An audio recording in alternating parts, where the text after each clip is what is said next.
संत समागम एकादिये परी संत समागम एकादिये परी व्हावे त्याचे द्वारी श्वान याती तेथे राम नाम होईल श्रवण घडेल भोजन उच्चिष्टाचे कामारी पटीक सेवेचा सेवक दीनपणे रंक तेथे भले तेथे राम नाम होईल श्रवण घडील भोजन उच्चिष्टाचे तुका म्हणे सर्व सुख त्या संगती तुका म्हणे सर्व सुख त्या संगती घडील पंगती संतांची तेथे राम नाम होईल श्रवण घडील भोजन उच्चिष्टाचे पांडुरंगा करू प्रथम नमन दुसरे चरण संतांची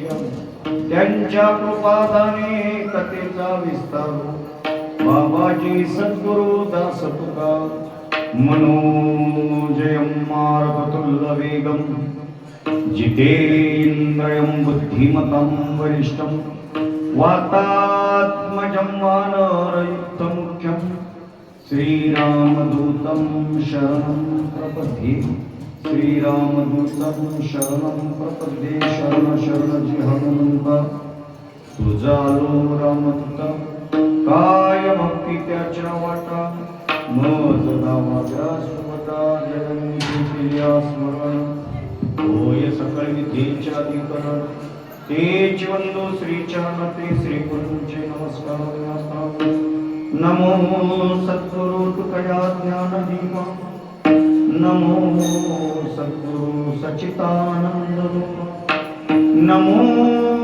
सद्गुरु भक्त कल्याण मूर्ति नमो सद्गुरु भास्करा पूर्णज्योती सेवेला विषवत जात तुमच्या लागलो निज चरण अहो स्वामी तुकया देवा यावरी न करावा मस्तक ही पायावरी या वारकरी संतांच्या संत समागम एकादिये परी संत समागम एकादिये परी व्हावे त्याचे द्वारी श्वानयासी तेथे राम नाम होईल श्रवण घडेल भोजन उच्चिष्टाचे किंबहुना अखिल कोटी ब्रह्मांड नायक भगवान परमात्मा पंढरीश परमात्म्याच्या चरणावर वंदन करून माऊली महावैष्णव ज्ञानोबा तुकोबारायांच्या चरणावर दंडवत घालून परमपूज्य सद्गुरु दादासाहेबांच्या चरणावर वंदन करून या ठिकाणी उपस्थित असलेल्या सर्व वैष्णव वारकरी मायबाप तरुण वृद्ध बाल सर्व जीवांच्या चरणावर नतमस्तक प्रस्तुत प्रसंगी सेवेकरिता निवडलेला पंग संत श्रेष्ठ विश्व वंदे जगद्गुरु जगद्वंदे देवमान्य संत मान्य शास्त्रमान्य पंचवेद उत्पत्ती गणगई कुमार गुलबा पुत्र वैराग्याचे महामेरू श्रीमंत श्री जगद्गुरु तुकोबारा यांचा चार चरणाचा अतिशय उत्कृष्ट असा अभंग या अभंगातून जगद्गुरु तुकोबारा साधकाला संत संगतीचं लाभ झाला. आता साधकाला संत संगतीचा लाभ का तुकोबाराने असा विशेष काय सांगतात याचं लक्षण आपल्याला पाहायचं आहे. पण अभंगाकडे जाण्या अगोदर थोडासा पर्याय चालत असलेला हा नामयज्ञ सप्ताह या नामयज्ञ सप्ताहामध्ये श्रीमद भागवत कथा आणि या भागवत कथेचे आमचे प्रवक्ते बालमित्र श्री युवराजजी महाराज गरख्याळकर नवल वाटते मला कसं का होईना कीर्तनाला चांगलं नाहीतर 80% कथाकार कीर्तनाला थांबला नाही बालमित्र पहिलं सांगितलं ज्ञानी आहे पण आणखी अहंकार नाही. अहंकार आला की थांबत नाही. अहंकार आला की फक्त दुसऱ्याच्या कीर्तनाला थांबत नाही.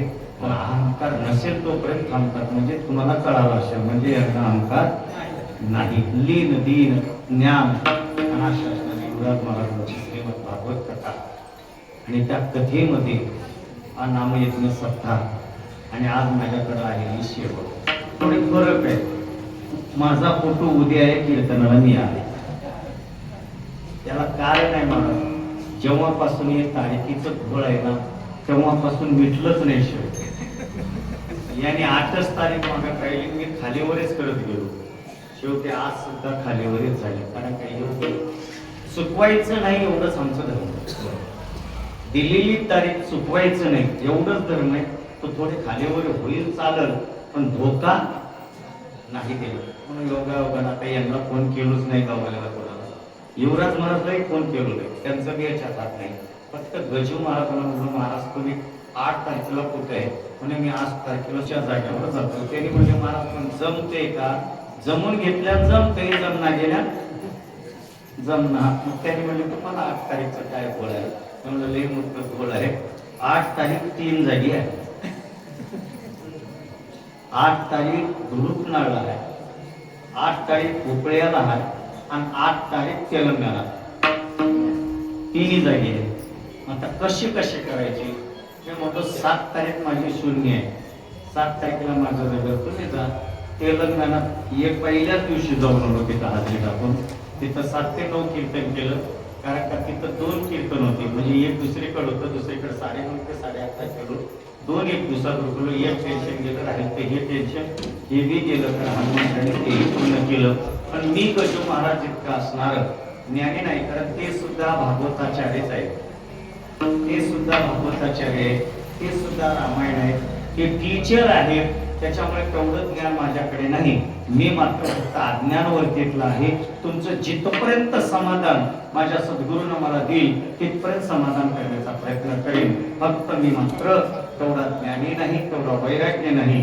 दास मी दुर्बळ वैष्णवांचा. आणि अशा वैष्णव दासातून आणि या अभंगामधून आपल्याला चिंतन पाहायचं आहे. मला थोडंसं तुमच्याकडून एक अपेक्षा घ्यायची. कोणती अपेक्षा? एवढं सुंदर त्यांनी पकवाज वाजवले गेले. जर तुमचं प्रेम त्यांच्यावर असेल तर एक बार टाळ्या वाजवल्या.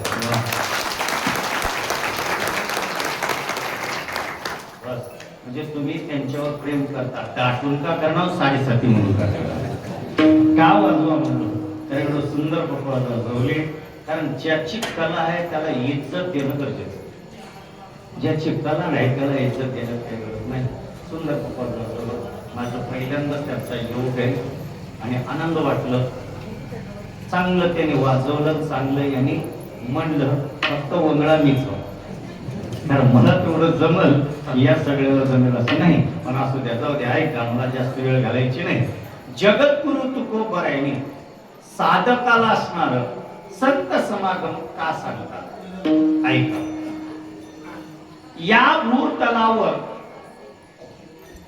या पृथ्वी लोकामध्ये 3 अवस्था आहेत. एकाला देव म्हणतात, एकाला साधू म्हणतात, एकाला जीव म्हणतात. देवाला बोलवावं लागतं, जीवाला यावंच लागतं. काय यावं लागतं? कारण जीव हा कोणी बोलवल्यानंतर येत नाही. तुम्ही म्हणा कसं येत नाही महाराज तुम्ही आमच्या गावाला आलो की नाही महाराज. मी इथलं सांगत नाही हुपळ्याचं इथलं पंचकृषीतलं भालकीचं बिदरचं जिल्ह्याचं नाही सांगत. मी मृत्यू लोकांचं सांगतो. या मृत्यू लोकांमध्ये तुम्ही आम्ही जे जन्माला आलोत ना याला कोणीच बोलवत नाही. आपण जन्माला येण्यामागे आपणच कारण आहोत.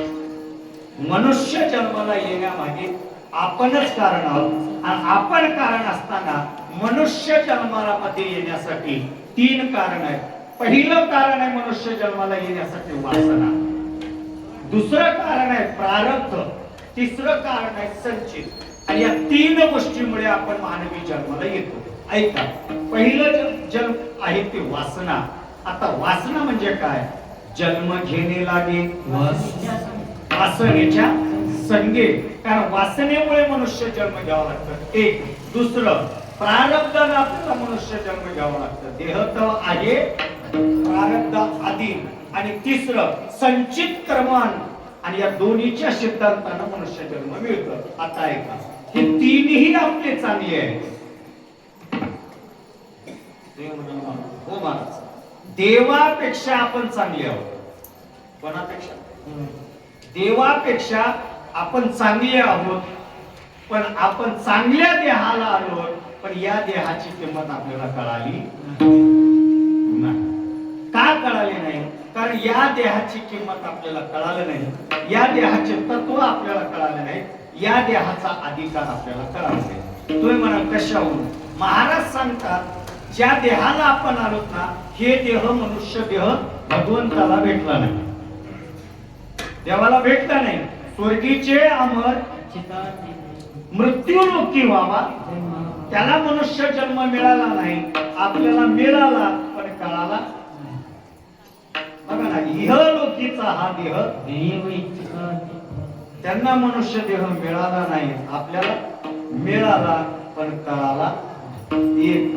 दुसरं, आपलं प्रारब्ध चांगलं आहे, आपलं प्रारब्ध चांगलं आहे. आम्हाला जे मनुष्य जन्म मिळाला अमेरिकेत नाही, इटालियनमध्ये नाही, आफ्रिकेमध्ये नाही, ना पाकिस्तानमध्ये नाही, आपल्याला जे मनुष्य जन्म मिळालं भारत देशात, जिथं पंच गंगा आहे, जिथं पंच पतिव्रत आहे, जिथं संतांचा अवतार आहे, जिथं देवाचा अवतार आहे, जिथं ज्ञानोबा आहे, तुकोबा आहे, असे महात्मे आहेत, जिथं वीर छत्रपती शिवाजी महाराजांसारखे, कर्मवीर संभाजी महाराजांसारखे असे जे वीर आणि संत आहेत, यांच्यानंतर आपल्याला मनुष्य जन्म मिळाला. आपलं प्रारब्ध चांगलं आहे.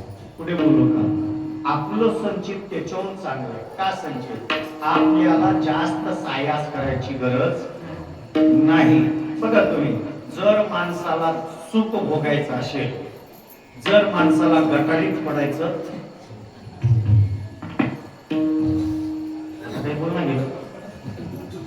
एक बोललं की ऐकू येते, दुसरं बोललं की दाटकाई बसते का? बोलत जा. एक आपल्याला सुख जर भोगायचं असेल तर साधू संतांनी आपल्याला ग्रंथ करून दिले. आपल्याला वीर व्हायचं असेल तर छत्रपती शिवाजी महाराजांसारखे राजांनी, कर्मवीर संभाजी महाराजांसारख्या राजांनी, देशभक्त सुभाषचंद्र बोसासारखे, देशभक्त वीर सावरकरांसारखे, देशभक्त कितीतरी विवेकानंदासारखे हे आपल्याला आचरण दिले. म्हणून आपलं संचित चांगलं आहे. कळालं? एवढं सगळं आपलं चांगलं आहे, पण आपण वंगळे आहोत. आता म्हणा तुम्ही म्हणा, आम्ही कुठं वंगळे म्हणा, एवढं सुंदर मंदिर बांधलं, बरोबर आहे? एवढं तुमच्या कीर्तनाला एवढं आलो, एवढं चांगलं बसलो, तर आम्ही वंगळाला वंगळ कसं म्हणा? महाराज म्हणायला लागले, हे मनुष्य देह जे मिळाले ना, या मनुष्य देह एवढा अवघड आहे महाराज, सहजासहजी मनुष्य जन्म मिळत. दुर्लभम मनुष्य देह, देही नाम दुर्लभश. कारण हे मनुष्य जन्माला यायचं असेल तर किती जन्म घ्यावा लागते माहिती आहे? किती आहे महाराज? फक्त 4-5. महाराज, या मनुष्य जन्माला जर यायचं असेल तर 184 न चुके वेळा, 84 लक्ष, तेवढा कोणत्या कशाला इकडं करू बस, इकडं राहिलं की दिसतं मला चांगलं. ऐका, 184 न चुके वेळा. तुम्ही तिथंच बसा, बाल्याला बघून त्यांना आहे ना चष्मा. ऐका, 184 एवढी. कारण आपल्याला मनुष्य जन्माला येत असताना सहज मनुष्य जन्म मिळत नाही मला. 84 लक्ष योनी आहे. तुम्ही म्हणा महाराज एवढे योनी कुठे आहे? मी एकच अगोदर सांगून जातो, मी जास्त प्रमाण घेत नाही. आपल्याला पहिलं जन्म भोगावं लागतं 11 लक्ष योनी. जला माझी जन्म कुठं? जला. 20 लक्ष योनी वृक्षा माझी. कशात? आम्हाला ना जलातले माहित नाही ना वृक्ष माहित नाही. जलातले माहित आहे आपल्याला 2-4 प्राणी. जे बाजारला मिळतात रोज असणार रस्त्यावर असतात. कोणते बोला ना, जे आपण त्याला पार करतो. आता बोलणं गेलो तुम्ही त्याला करा. आपल्याला 2-4 जगात माहिती आहे, शेकडा माहिती आहे. आपलं थोडं माहिती नाही महाराज. जलामध्ये पाण्यामध्ये 11 लक्ष योनी जन्म घ्यायचा. किती लक्ष? 11 लाख योनी म्हणजे कल्पश. आणि एवढं झाल्यानंतर वर्ष किती माहिती आहे का? 20 लक्ष वर्षा माझी जन्म घ्यावा. झाडाचं येत ना आपल्याला लई झालं तर 10-5 झाडाचे नाव माहिती आहे. केळी, संत्रा, मोसंबी. तोंडाला पाणी आणल्या मी का हेही सोडा. लईच जर माहित असेल तर लोकांना गांजा म्हणजे कसं माहिती आहे बरोबर. एवढं थोडेच माहित आहे. पण वर्षाची जात आहे मला 20 लाख. त्याच्यानंतर 20 लाख पशु. मग नंतर मला किती झाले तुम्हाला माहिती? आम्हाला काय माहित? तुम्ही इकडून सांगाल आम्ही इकडून सोडला बाजूला. नीट आहे का? किती झाली? 11, 20 आणि 20 किती झाली? 51. आपल्याला 84 गाठायची. आणि किती शिकवले? आम्हाला मोबाईलच पाहिजे मला. हा माझा कुठून उठतो ना नाही मला मी सांगतो ना. नामदेव राय साधून काय असं तिकडे जात नाही. नामदेव राय सांगतात पशुमध्ये 20 लाख घेतला की भूतलावर आपल्याला 34 लक्ष 24 लक्ष आणि भूतलावर लक्ष म्हणजे 2 पायाचे, 4 पायाचे, 6 पायाचे, 1000 पायाचे अशा आपल्याला इथं जगलं. हे घेतल्यानंतर फक्त आकाशामध्ये बिगर पायाचे जसे आहेत ते 9 लक्ष आहेत. असे टोटल 84 लक्ष योनी. आणि हे भोगावं लागतं. मग ते किती वेळेस? एक योनी. एका योनीमध्ये एका जातीत कोटी वेळेस जन्म घ्यावा लागतं. एक योनी कोटी फेरा मग लागे वारा. मनुष्य देहा मग लागे वारा.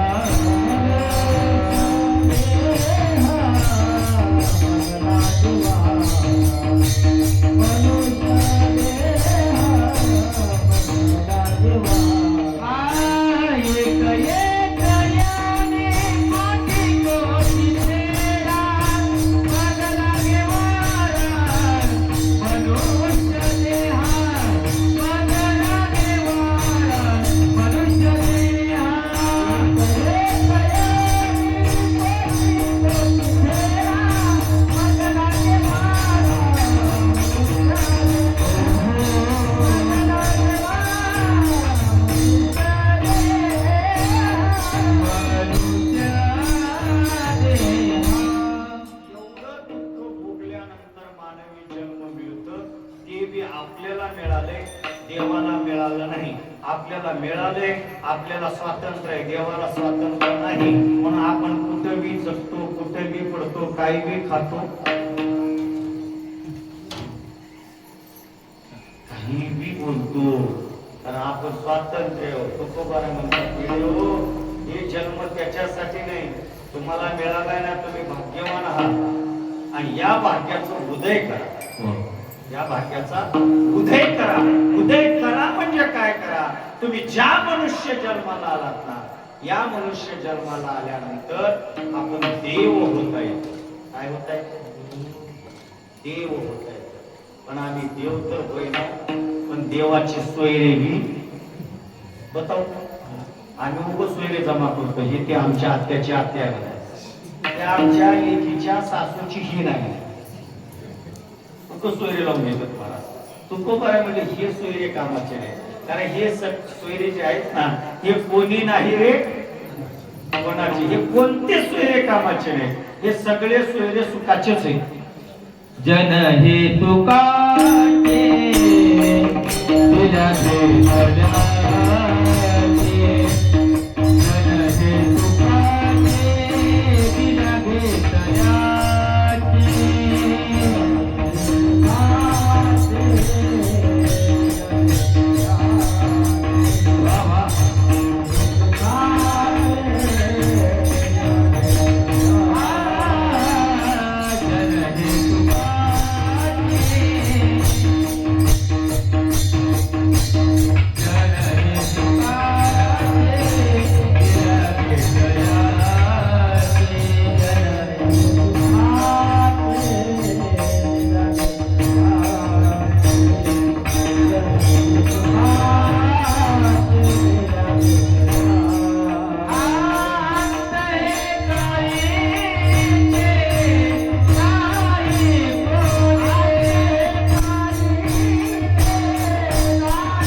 दिल्या घेतल्याचे अंत ही काळीचे नाही कोणी. हे सोयरे कोणतेच कामाचे हे जण कोणीच कोणाचं नाही.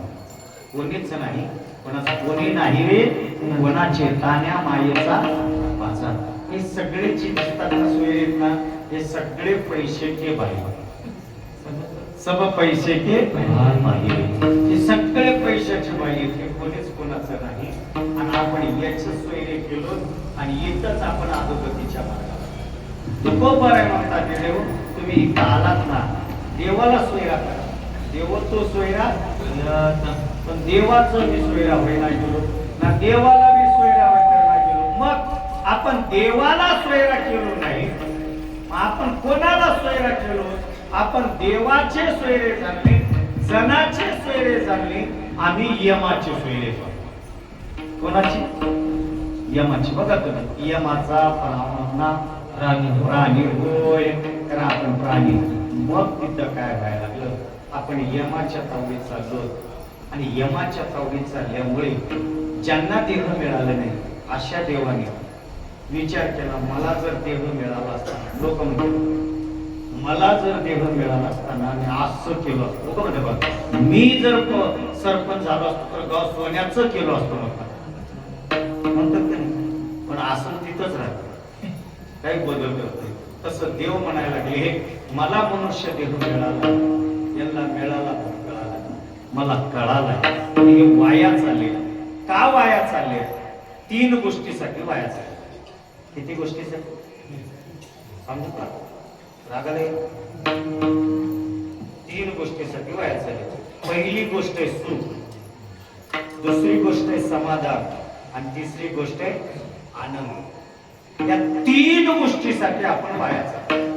कळत नसेल. आता तुम्ही इथं सगळे बसला लहान आहेत वृद्ध आहेत तरुण आहेत म्हातारे आहेत. मी सगळ्याला प्रश्न विचारतो बाबा तुम्हाला काय इमानदारीनं काय लागेल. इमानदारीनं आत्ता लगेच संसाराला पाणी सोडा. आता हे जे उलटा रेटा करतो आपण सुखासाठी ते समाधानासाठी आपल्याला सुख आले पाहिजे. कशासाठी प्रत्येकाला सुख पाहिजे. तुला सोडा छोटी तुला सुख आवडतं का दुःख आवडतं झालं दोघाला बी जाऊ दे. आमच्या मर्दंगाला विचारतो दादा तुम्हाला आनंद पाहिजे का समाधान पाहिजे. समाधान पाहिजे. पकवाजाला समाधान पाहिजे. तुला सुख पाहिजे. बाबाला आनंद पाहिजे. बरोबर. या 3 गोष्टी या मूर्ती लोकात आहेत का बोला ना. ना सुख नाही ना समाधान. मला सांगा आम्ही एवढं कीर्तन करलो हा का समाधान दुसऱ्याला कशाला बोला. आता महाराज एवढी मोठी कथा करायला आहेत का समाधान. त्यांना कसका मिळाले की नाही तर दुसरं कीर्तन केलंच असतं. 3री जागेवर महाराज सकाळी एक जागा दुपारी एक जागा 3ऱ्या जागेवर आता सकाळ ना समाधान. आम्हाला समाधान नाही ना तुम्हाला समाधान आहे का. आम्ही समाधान कुठं हुडकला लोक माहित आहे का.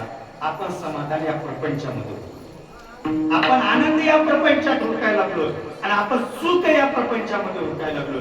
ज्या प्रपंचामध्ये 3 गोष्टी नाहीत ज्या प्रपंचामध्ये 3 गोष्टी नाहीत सुख नाही समाधान नाही आनंद नाही. कारण या प्रपंचामध्ये केवळ दुःख आहे दुःख आहे दुःख आहे. दुःख बांधवडी आहे हा संसार. दुःख बांधवडी आहे हा संसार. दुःख बांधवडी आहे हा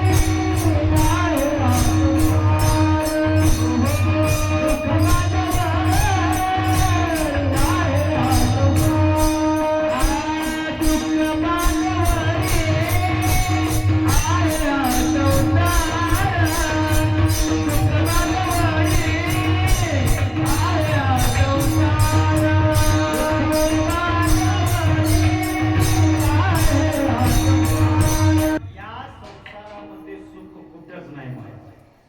शब्द कुठं नाही.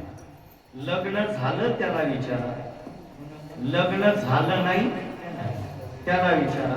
लेकरं झालं त्याला विचारा, लेकरं झाले नाही त्याला विचारा, तरुण असेल त्याला विचारा, पुढे बरोबर म्हातारा असेल त्याला झालं, त्याच्या पुढे काय राहील आणि ते खाली खाली याच्यात कोणालाही विचारा, ज्याचं लग्न झालंय त्याला म्हणावं संसार कसा आहे.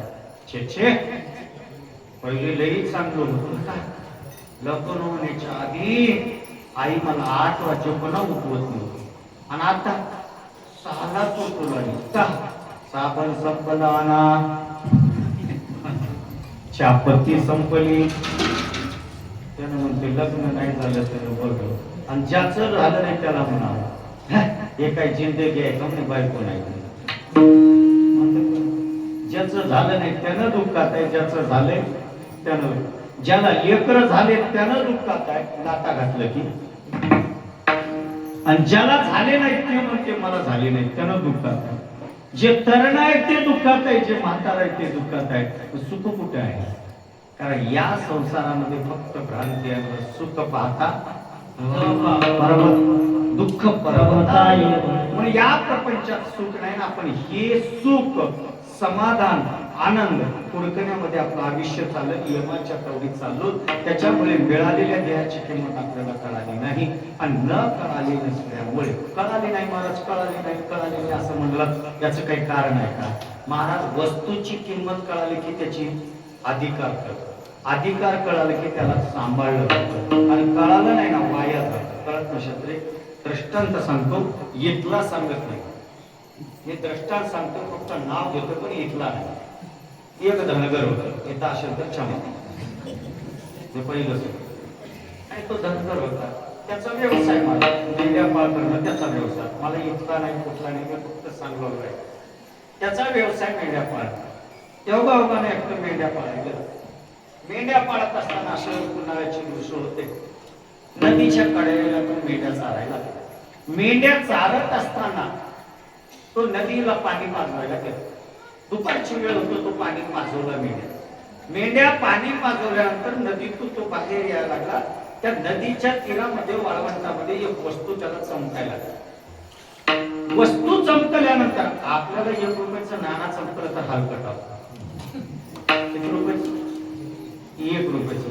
त्याला वस्तू चमकायला लागली, दिसलं, त्यानं तो चमकलेली वस्तू उचलला.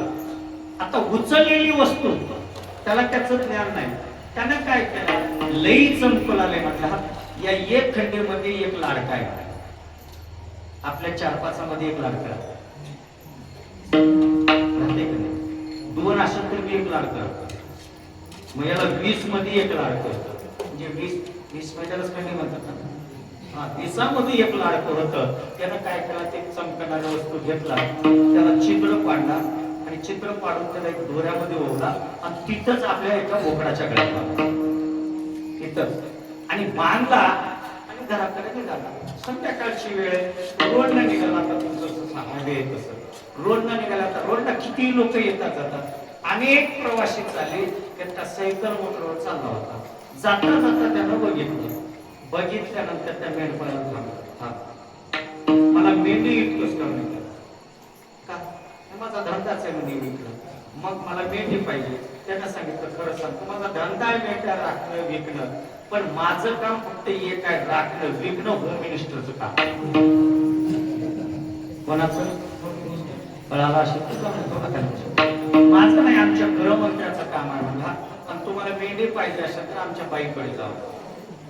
त्यांना म्हणलं, बाबा घर कुठे आहे? म्हणजे मला माहिती चला, घराच्या मागच्या मेंढ्याच्या मागे घरी आत मावशी होती. हा माई, मेंढी विकता का तुम्ही? हो म्हणे, माझा व्यवसाय तो आहे. म्हणे मला ती मेंढी पाहिजे, ती मेंढी पाहिजे. बोट करून दाखवल्यानंतर तिला सांगितली विकते. मग तिनं म्हणले, बाबा किती पर्यंत घेता? त्यानं म्हणला, बाई हे बघ, आता तू म्हणून मी नग म्हणली, तू द्यायला एक करणी, तू कितीला काय मी 20,000 रुपये देतो. किती आतापर्यंतच्या माझ्या आयुष्यात मेंढ्याला 5,000 रुपयाच्या वर रेट आहे.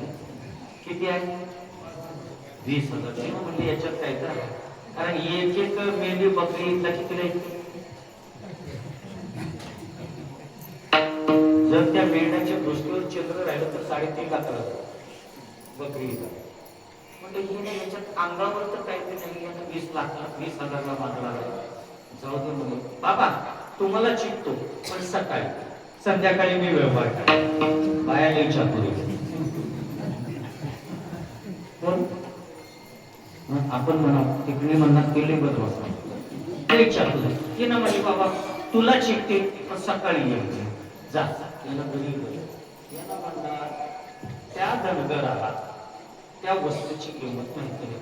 50,000 जरी गेले पण ते मेंढी करते निश्चय तिनं रात्रभर झोपली नाही त्यानं 20,000ला कसं मागितलं असेल 20,000ला कसं मागितलं असेल.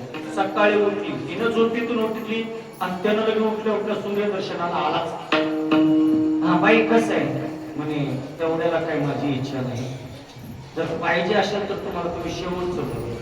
त्याला विचार करून तर बोला हे डायरेक्ट बोलले त्यानं म्हणलं बाई तुला 20ला देऊ वाटलं तर लास्ट म्हणतो 50,000ला देऊ म्हणली रात तर तू 30,000 वाढले तुम्ही कशात इथं काहीतरी गडबड हाय. तिनं म्हणे मेंढी तर तुम्हाला देते शपथ घेऊन सांगते नवऱ्याची कोणाची मेल्या पण तुम्हाला देते संध्याकाळी देते. परत गेला बाई चतुर काय विशेष असतो गावात त्याच्या म्हणजे एवढ्या मेंढ्यामध्ये बघा कसं काय करत हे बघितले. आता जलापार काय तरच कळतो सगळ्यांना बघितलं काय नाही उगं 2 टाक 50 उगं 2 टाक. त्या गावामध्ये सुद्धा एक चतुर तिनं म्हणजे मी सगळी येईल त्याला बोलत त्याला काय झालं हे बघ म्हणे ह्या मेंढ्यामध्ये ह्या मेंढ्याला 50,000 लागले याच्यात काय त्याला पार करून बघितला. मेंढ्यात तर फरक नाही पण मेंढ्याच्या गळ्यामध्ये फरक. कारण मेंढ्याच्या गळ्यामध्ये जे दोर आहे दोऱ्याला जे मणी चमकू लागले याच्यात काहीतरी फरक आहे बाई. आणि हे विकायचं असेल तर म्हणजे मी जातो जरा तालुक्याला केलं आणि मण्याचं पारख करणारे दुकानदार यायचे आणि त्याच्यातले एकाला घेऊन येतो आपण बघतो यायचे आणि त्या पार करण्याकडे गेले दोघं गेले त्याला घेऊन आले त्यांना आल्याबरोबर त्याला म्हणजे बाबा असं असं बकरं हे वगैरे बकरं ऐकायचं आहे का बकऱ्याच्या गळ्यात गळ्यात खरं सांग तुझं बकरं 2,000 वाले पोलिस म्हणजे गळ्यात मणी आहे ना त्या मण्यामध्ये त्यांना 50,000 मध्ये हे मणी 50,000ला ऐकायचं नाही वेळे हे मणी सोन्याच्या पेटीमध्ये ठेवायचं. कशाच्या सोन्याच्या.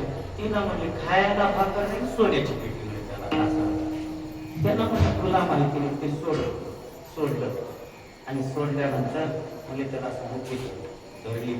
हा तुला काय पाहिजे ते मान. आता बाईची जात हलकट नाही आता बायाला किती मी तिच्या अंगावर सोनं राहतं काय मग सोनं नाही गेलं तर साडी हात मला 2 साड्या मिळाल्यात 9वार लगे हात असे हात टाकली. पुन्हा तिनं म्हणली मला असणार पंचपक्वानाचं भोजन मिळावं लगेच ताट. पुन्हा म्हणली दादा हे काय अगं येडे म्हणे याला चिंतामणी. कोणता म्हणे चिंतामणी. जे चिंतील ते पूर्ण करणार आहे याला चिंतामणी म्हणतात. आणि तू शेळीच्या गळीत बने मी माझ्या मनचं म्हणलं नाही तुकोबर सांगतात चिंतामणी बांधे याला शेळी गा आणि चिंतामणी आहे म्हणे अगं तू जे मागशील ते मिळतं. तिनं पुन्हा ते सांगली 1 किलो सोनं 1000 महाग. तुला म्हणजे दादा लय चांगलं झालं रे या सोन्याची पेटी करून घे 1/2 किलो तू घे म्हणे 1/2 किलो तू घे आणि त्या 1/2 किलोची पेटी करून दे. 1/2 किलोची पेटी केली आणि त्या पेटीमध्ये मखमलची गादी ठेवली आणि त्या गादीवर याला ठेवली त्याला कुलूप घातलं आणि नेऊन देवघरात ठेवली आणि हे पुन्हा फिरून सांच्या पारी आलं. कोण सायकल मोटरला परवा त्यानं म्हणला बाई पेटी तिनं म्हणे तिथं आहे बघा कितीला घेतात त्याच्या गळ्यातलं तुला बघ्या आम्हाला येड्यात काढत होता होय म्हणे त्या मणीची किंमत 50,000 करतात बाई म्हणे तुला कळा नाही म्हणून तर शिळीच्या गळ्यात बांधलीस की म्हणे तुला जर कळाला असतं तर सोन्याच्या पेटीत ठेवली असतील पण आता कळाला आम्हाला आम्ही सोन्याच्या पेटीत ठेवलो तसं मनुष्य ते आम्हाला मिळाले हे चिंतामणी सारखं आहे पण आम्ही याला गटारीत घाललो अरे चिंतामणी सारखं आहे जे पाहिजे ते मिळतं आणि ते आपल्याला कळणार गेले म्हणून त्या देवाला मिळाले ना ते देव म्हणायला लागले मला मिळाले तिला मिळाले पण हे वाया घालायला लागले जसं त्या असणाऱ्या सावकारानं त्या मण्याची पारख केली ना तसं देवानं या देहाची पारख सांगण्यासाठी संताला इथं धाडलं आणि त्या संतामध्ये पहिला क्रमांक धाडलं त्याचं नाव आहे तुकोबर आहे आणि तुकोबर या भूतलावर आले आणि या जगाला सांगायला लागले अरे बाबा हो तुम्ही मनुष्य देहाला आलास ना तर तुम्ही सुख पाहिजे ना समाधान पाहिजे ना आनंद पाहिजे ना माझा ऐका त्याने म्हणजे महाराज तुमचं काय ऐकावं महाराजांनी सांगितलं मला तुम्हाला सांगायलाच पाठवलं तो का म्हणे मज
आले महाराज त्यांना कोणी बोलवलं नाही त्यांचं कुठलं कर्म नाही त्यांना देवाने धाडलं तुकोबारा इथले नाहीत आम्ही वैकुंठवासी आलो याचे कारणासी बोलिले जे ऋषी साच भावे वर्ताया धाडू संतांचे मार्ग आडराणी भरले जग हे जग आडराणामध्ये धावायला लागले या जगाला सुख पाहिजे पण पता माहिती नाही या जगाला समाधान पाहिजे पण पता माहिती नाही या जगाला आनंद पाहिजे पण पता नाही ते पता सांगण्यासाठी आम्ही आलो तुकोबारा सांगतात तुका म्हणे चाकोनी सांगे माझा अनुभव आहे अंगी आणि ते तुकोबारा या जगाला सांगत असताना एका साधकांना शब्दाचा पोचला म्हणला महाराज तुम्ही जे म्हणता ते सत्य आम्हाला सुख पाहिजे आम्हाला समाधान पाहिजे आम्हाला आनंद पाहिजे आम्ही काय केलं पाहिजे महाराजांनी सांगितलं एक कर तुम्ही काय करा माहिती आहे का या मनुष्य जन्माला आलात तर तुमच्या जीवनामध्ये तुम्ही संतांची संगत करा कोणाची संगत करा संतांची संगत करा महाराज आता आम्हाला कळालं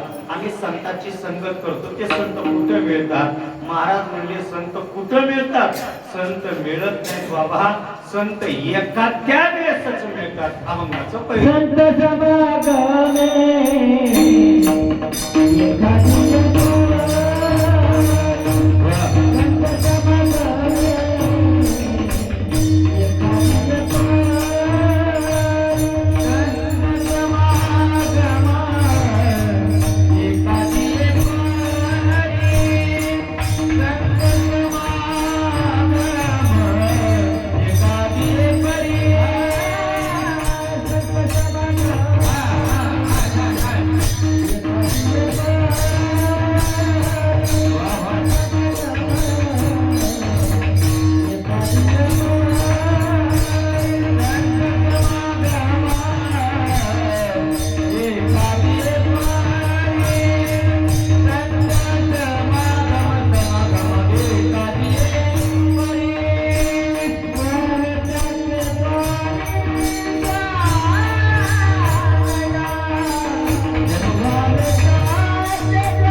भेटत नाही.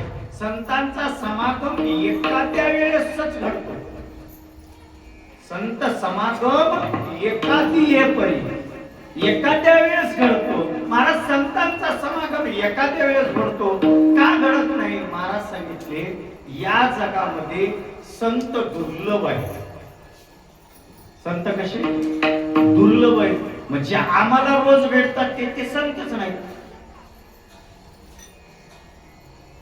आम्ही कोणाला संत मानतो? आपल्यापेक्षा जरा वेगळा आहे त्याला संत म्हणतो. बरोबर आहे का? ज्यानं भगवत धारण केले त्याला आपण काय म्हणतो? संत म्हणतो. ज्याची जटा वाढली त्याला आपण काय म्हणतो? संत म्हणतो. ज्यानं आपल्यापेक्षा एवढी अंगाला जास्त भेटले त्याला आपण संत म्हणतो का नाही? तुकोबाराय म्हणतात येडे हो संतांचे ते आत्म नवती संत. अरे संतांचे लेकर संत होऊ शकत नाही. हे बाह्य वेशाचे संत तर होतच नाहीत म्हणे. का? हे जे रोज पावला पावली भेटतात ना हे संत नाहीत, हे जंत आहेत म्हणे. जंत म्हणजे मला जंत का? तुकोबाराय म्हणले तुका म्हणे हे मायेचे मैत. हे मायेचे मैत आहे. पोटासाठी संत झाले कलित मोठे संत नाही. कारण हे जर संत असते तर तुकोबाराय म्हणले ते भेटले नसते. कारण संत भेटण्यासाठी अवघड आहे महाराज. संत ओळखणं अवघड आहे आणि संत भेटणं अवघड. आपण ज्याला संत म्हणतो तुकोबाराय त्याला संत मानत नाही. कारण केसावून जर संत काढलं तर तुकोबाराय म्हणतात हासवाला संत म्हणा. त्याला बघितलं की पिवळं जरत होते आम्हाला. जर संत भगव्या वेशावर काढलो तर कुत्र्याला म्हणा त्याला संत मानत नाही. आपण उग कलरून काढतो. तुकोबाराय म्हणले हे संत नाही. म्हणत मग हे संत नाही. खऱ्या संताची ओळख काय? तुकोबाराय म्हणले खऱ्या संताची ओळख एकच आहे. ते केवळ भगवंताच्या नामाला सोडून दुसरं काही करत नाही. नेनती काही दाना टोना नामस्मरणा वाचून. आणि जे टाणाटोना करतात ते संत होत. जर तुम्हाला माझं खोटं वाटत असेल ज्याने मराठ्या बातम्या बघतो महाराष्ट्र बातम्या बघतो का? आता महिना झाला बातमी चालत कोणती नावच घेतलं माझ्या अगोदर. बरोबर आहे ना? त्यानं बरे अनेकाच्या करड्या कापून पदापर्यंत गेला. आता त्याच्या करड्या कापायची वेळ. काय सांगतो मी? जे टाणाटोना करतात ते संत नसतात. जे बाह्य अंगाला भरलेले असतात ते संत नसतात. मग अशा संत नाहीत. मग महाराज ते संत कसे असतात? महाराजांनी सांगितलं ते संत ज्ञानी असतात.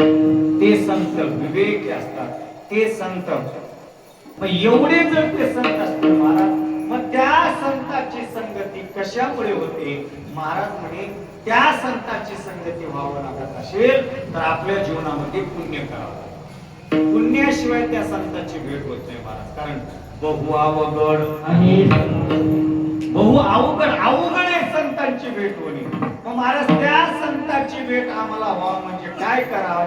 तुम्ही या मनुष्य जन्माला आला तर मनुष्य जन्माला आल्यानंतर धर्माचं पालन करावं, नीतीचं आचरण करावं आणि जीवनामध्ये सत्य नाम असणाऱ्या त्याचा अनुग्रह करावा. भगवंताला देह समर्पित करावं, भगवंताचं नामचिंतन करावं आणि त्या नामामुळे तुमच्या जीवनामध्ये पुण्य प्राप्त होतं. तिळ तिळ पुण्य साचा फळे तरी बहुताचनी जोडे. नाम तुझे वाचेशी आतुडे समागम घडे संत. एखादी पुण्य असेल तर संतांचं समागम आपल्याला भेटतं, अन्यथा भेटत नाही. एवढं दुर्लभ संतांचं समागम आहे महाराज. ते संतांचं समागम किती दुर्लभ आहे तर संतांचं एक निमित्त संगती घडणं अति अवघड आहे. अति अवघड आहे. एक रामायण प्रश्न 1 मिनिट सांगतो पुन्हा. एक बार काय झालं माहिती? अयोध्येमध्ये प्रभू रामचंद्र आले. दशरथाचा वध केले आणि अयोध्येमध्ये आले. आणि अयोध्येमध्ये काय झालं? झाले रामराज्य कायमने अमासी रामराज्य अभिषेक झाला. आणि रामराज्य अभिषेक झाल्यानंतर आनंदाने प्रभू रामचंद्र राज्य चालवायला लागले. चालवत असताना एक घटना घडली. कोणती? राम राज्यामध्ये एका बाजूला प्रजा बसत होती, एका बाजूला ऋषी बसत होते, दोन्ही बाजूला दोन. आणि प्रभू रामचंद्र दोघांचं असताना जे म्हणणं असेल ते ऐकत होते. असं चालत होतं. योगायोगाने एक दिवस कुलगुरु वशिष्ठ निघाले आणि त्याच वाटेला विश्वामित्रही निघाले आणि दोघं जवळ आले. आता राज्यामध्ये प्रवेश करणार आणि दरबारात जाणार. तेवढ्यामध्ये विश्वामित्रजी म्हणायला लागले, वशिष्ठ, संत समागमासाठी कोणतं पुण्य लागतं? वशिष्ठ म्हणजे याला कोणतं सांगू? जर याला सांगितलं तर याला काय पटणार नाही, कारण याच्यासारखा मायाही कोणी नाही म्हणे, याला पटणार नाही. त्याने म्हणजे असं करू, आपण दोघं बी ऋषीच आहोत, एक करू म्हणे आपल्या राजाकडे. कोणाकडे जाऊ? राजाकडे निघाले. आणि राजाकडे निघाल्यानंतर प्रभू रामचंद्राच्या जवळ आले. आणि रामचंद्राच्या जवळ आल्यानंतर सभा भरली आणि प्रभू रामचंद्र विचारले, कोणाच्या मनात काय संशय? विश्वामित्र उठले, प्रभू, संतांचा संग घडण्यासाठी कोणतं पुण्य लागतं? प्रभू म्हणले, वशिष्ठांना विचार. त्याने म्हणले, मी वशिष्ठाला विचारतो. प्रभू रामाने विचारलं, वशिष्ठजी, आणि कोणतं पुण्य लागतं? वशिष्ठांना सांगितलं, संत संगती घडण्यासाठी नाम पुण्य लागतं. कोणतं पुण्य लागतं? नाम पुण्य. विश्वामित्र म्हणजे मोठी गोष्ट आहे. हे कोणती छोटी गोष्ट? राम प्रभू म्हणजे कोणाला खरं करू? राम प्रभू म्हणजे एक करा. आपण सगळेच शेषाकडे जाऊ. शेषाला यायचे, शेषाकडे गेले आणि शेषाकडे जाऊन शेष नारायणाच्या जवळ गेले आणि विचारले, शेषा, मला सांगा, संत संगतीसाठी कोणतं पुण्य लागतं? कोणतं पुण्य लागतं म्हणजे त्यांनी सांगितलं, सात्विक वर्तीनं नाम पुण्य केलेलं लागतं. विश्वामित्र म्हणायला एक मोठी गोष्ट आहे, एक मोठी गोष्ट आहे म्हटल्यानंतर शेषाला लागला. शेष म्हणायला लागला, मी याचा पुरावा देतो, मी याचा पुरावा तुम्हाला देतो, पण मला थोडं मोकळं करावं लागलं. काय? एकच म्हणे, माझ्या डोक्यावर जे कर्तव्य आहे ती कर्तव्य थोडी बाजूला करायची आणि हे बाजूला करण्यासाठी तुम्ही तुमच्याकडे कोणतं पुण्य आहे? विश्वामित्रजी म्हणले, मी जप तप अनुष्ठान केलेलं पुण्य आहे. आणि वशिष्ठांना विचारलं, त्याने म्हणले, मी सात्विक प्रभूचं नामचिंतन केलेलं पुण्य. म्हणे, मग दोघांचंही पुण्य मला द्या. म्हणजे कशाला? ज्यानं मला पुण्य देईल एकच म्हणून त्या पृथ्वीला जे सात्विक पुण्य आहे ते पुण्य असेल तर ही पृथ्वी माझ्या डोक्यावर वर जाईल म्हणे. वशिष्ठांना असणार सांगायला लागले, विश्वामित्र तुम्ही थांबा. थांबवलं मला. विश्वामित्रजी काय केले, हातामध्ये पाणी घेतले आणि शेषाला सांगितलं, 10,000 वर्ष मी जे जप तप केलंय ना, आणि त्या पुण्याई मी देतो आणि शेषाच्या डोक्यावर मी पृथ्वी बाजूला. पृथ्वी हल्ला गेली, मला हलत नाही. वशिष्ठ म्हणजे, मी सात्विक संत संगतीचा निमिष मात्र जर मला भेटले असेल आणि त्या संगतीतून मी नाम जपला असेल तर ते एक निमिष संत संगतीचं पुण्य. किती निमिष? यानं 10,000 वर्षाचं दिले आणि वशिष्ठजी 1 सेकंद निमिषाचं पुण्य दिल्याबरोबर शेषाच्या डोक्यावरली पृथ्वी उभर सरते. शेष म्हणजे कोणतं मोठं? विश्वामित्रजी म्हणजे तुम्ही सगळे एकच. कारण अहंकारी होत कोणाचं ऐकायचं? कारण संत संगती जर निमिष घडली ना, प्रमाण दिले म्हणजे पुरावा द्यावा. अर्धसंग संत संगती जर घडली तर पापाची होळी होते, त्याच्या जीवनात पुण्य प्राप्त. अर्धसंग संताची संगती जर घडली सात्विक पुण्याची तर आपल्या जीवनाचं कल्याण होतं. कळत नसेल तर एक निमिष सांगतो, दुराचार्याची निमिष संगती घडलं तर माणसाचं जीवन वाटोळं होतं आणि संतांची संगती निमिष घडलं तर माणसाचं जीवन सुधारतं. मी जास्त बाजूला जाते. एका निमित्तात 2 दृष्टांत देतो. तुम्हाला सगळ्यांना माहिती आहे, तुम्ही सगळे ऐकून द्या. मी पुनर्वर्ती करतो. अजामेळा कोणाचा मुलगा? सात्विक ब्राह्मण. कोणाचा? सात्विक ब्राह्मण. अशा वेळा सात्विक ब्राह्मणाचा नित्य त्रिकाल संध्या करणार, भगवंताची उपासना करणार. पण एक वेळेस वडिलाला पूजेसाठी फुलं आणायला गेला आणि फुलं आणायला जात असताना उशीर झालं म्हणून मधल्या गल्लीतून पळत गेला. दोन गल्ल्या रोड असतात, एक मोठं रोड असतं, एक शॉर्टकट रस्ता. आणि रोज असं दुरूरच्या रोडनं जाऊन सगळ्या फुलं तोडून आणून वडिलाला पूजेला द्यायचा, आपण पूजा करायचा, नित्य गायत्री मंत्राचा जप करायचा, नित्य विष्णू शस्त्र नामावली जपायचा. एवढा सात्विक मुलगा आणि एवढं नामचिंतन करताना पण एक दिवस त्याला फुलं आणायला उशीर झाला म्हणून त्याला मोठ्या रोडने येण्यापेक्षा शॉर्टकट गल्लीतून पळाला. आणि शॉर्टकट गल्लीतून पळत असताना ती गल्ली वेशीची. कशाची होती? वेशीची. आणि त्यानं काहीच केलं नाही. जाता जाता त्यानं सहज दृष्टीला बघितला, एक परपुरुष पर स्त्रीशी असणारी पाहिला आणि पाहिल्याबरोबर तो डोळे झाकला, पुढे गेला, पुन्हा अण्णा बापाला दिला. एक निमिषच डोळ्याला दर्शन केले, पण त्याचं पूजामध्ये मनच लागलं. पूजात मन लागलं, त्याचं पूजात मन लागणार. त्यानं तसं करता करता करता करता करता एवढा विधेय झाला महाराज, त्या वेशीच्या स्वाधीनच गेला. वेशीच्या स्वाधीन गेल्या याच्यात नवल नाही. तो सगळे कर्म सोडला, त्रिकाल संध्या सोडली, आचरण सोडलं, गायत्री मंत्र सोडला, सगळंच विष्णू सहस्त्रनाम सोडला. वेशीच्या अधीन झाला आणि दुराचारी झाला, पाप कर्म करायला लागला, पापी झाला, चांडाळ झाला. कशामुळे? एक निमिष दुराचार्याचे. आणि ऐका, कालखंड गेला त्याच्या जीवनात. आणि एक काल पैठणचे पूर्वज भानदास महाराज, नाथबाबाचे पूर्वज भानदास महाराज पंढरपूरला चालले. आता पूर्वी काही गाड्या नव्हत्या. पंढरपूरला कुठून जायचं म्हणजे कसं जायचं? ज्ञानबा. एकच रस्ता होता, एकच गाडी होती, त्याचं नाव ज्ञानबा होता. खांद्यावर पताका घेतली. आता भानदास महाराज म्हणजे सामान्य नव्हते.